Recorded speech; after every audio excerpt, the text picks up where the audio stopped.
GrandLAN video blog for books that came out on January 20th, 2010. As always, I'm Craig, your host. If you didn't see the slightly belated last week's episode, it just probably went up right before this one, so check it out.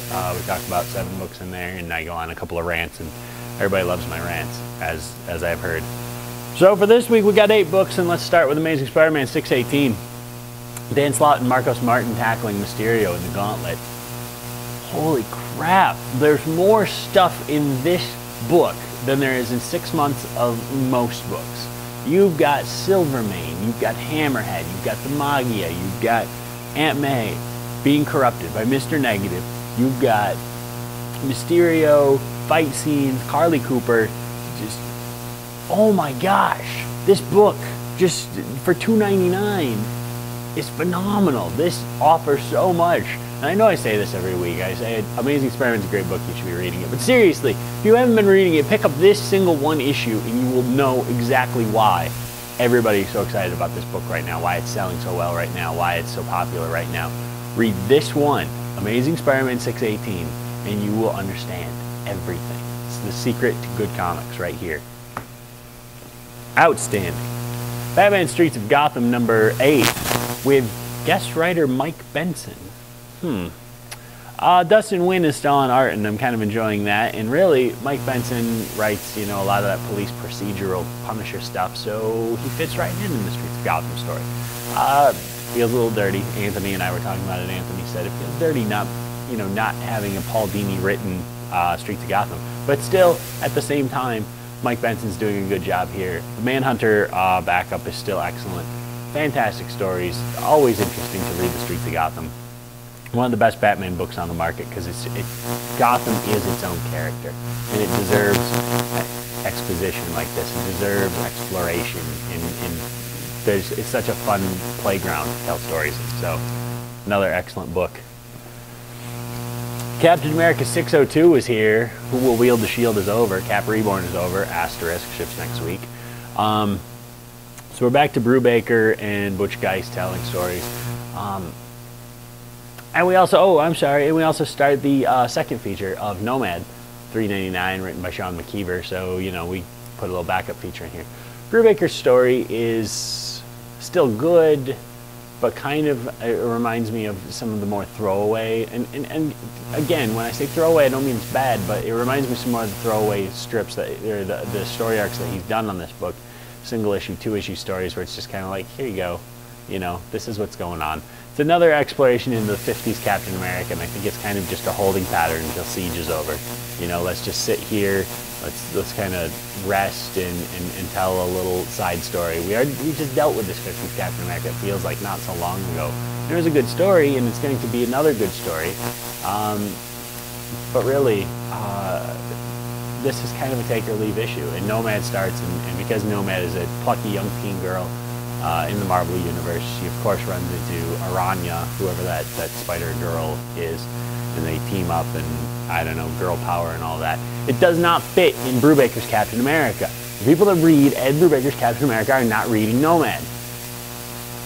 If Marvel understood why DC's books are placed the way that their backup features are placed the way they are, they would grasp this concept, and they wouldn't put Nomad in this book. They would have put it, I don't even know where they would have put it, but they wouldn't have put it in here, that's for sure.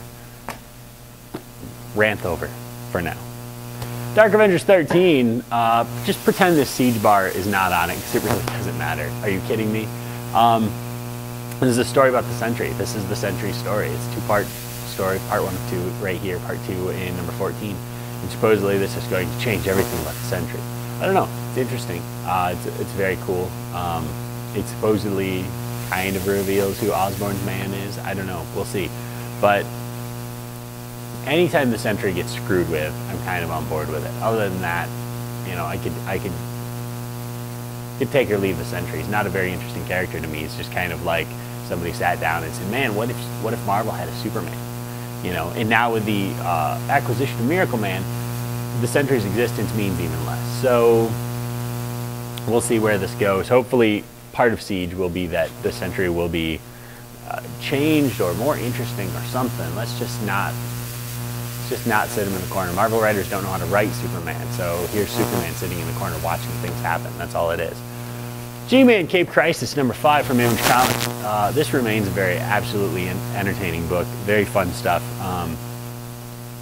Kids of all ages will love this book. Adults will love this book. A lot of just fun superhero cliches, tropes, but done in a fun way, in a very hilarious way. And if you've ever had a brother, you will find the interplay between G-Man and his brother Great Man to be very interesting, and you really dig it, and it's good stuff. The only thing that kind of detracts from this is that it has one of those soft endings. It has an ending to what's going on, but then it's just like, and now on to my next adventure. You know, to be continued in 2010 in the next miniseries. Not really necessary. It's kind of a kid's book, okay? People will come back to this brand. It doesn't need to be, oh, people are going to read this and go, all right, well, I'm done. I'm not going to read this ever again, you know? You can end the story with a regular ending and then say, watch for more in 2010. Fun. No problem. Other than that, Chris Giarusa does a great job. Definitely check it out.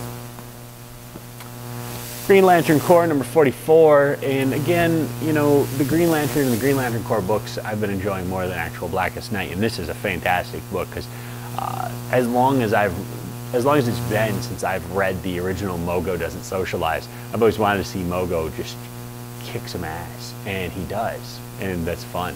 And then we also have the story of Guy Gardner going crazy and becoming a Red Lantern, and Kyle trying to snap him out of it. And that's kind of building, and we'll get to that in the next issue, but there's a little bit of that there too. Overall, very solid story. Tomasi just writing like crazy man right now, writing really good stuff. Grant Morrison and Sean Murphy, or as I like to call it, the internet's pandering box.